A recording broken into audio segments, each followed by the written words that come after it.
All right, while we're running Anaku Kata, as we've seen, it's all about 45-degree angles, pivoting, turning, pivoting, hips, 45-degree angles, head snaps. Why is head snap so important? I'll tell you.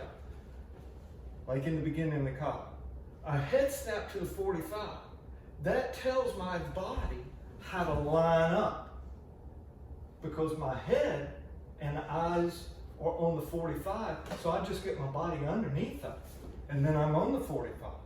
So here's that second scan at the beginning of the kata, head snap to the 45, hand and foot.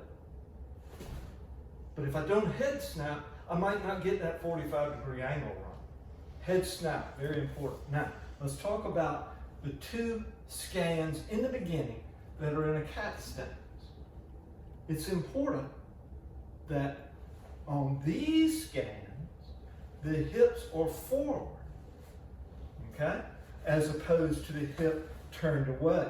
This is the scan, preparatory scan, at the end of the kata that we use with our hip turned away.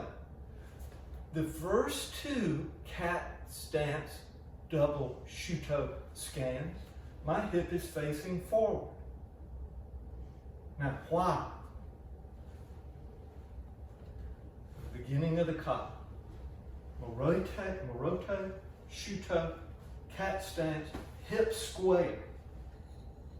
I look, I turn, hips square. That's so that when I go to defend myself on the 45, I have this hip to move. So here it is, because these two guys are here. So if I already cock my hip away, I got nothing to use against this guy. But if my hip is square, I got that hip. Okay? So that's important, minor piece of the kata. There's no word for it that I can give you except hips are square, facing the front, hips turned away. It's two totally different things. Same cat stance, different intent, different purpose. Okay, at the end of the kata, my hips are away. That's what makes him who wants to come in and attack me hesitate to attack. And then I open up. This is important. I'm opening up in this wide stance and he looks like I'm vulnerable, but I put all my weight on this left leg so my right leg can move a lot. So that if he decided he was going to flank over here, I can pick that leg up and get him with a roundhouse.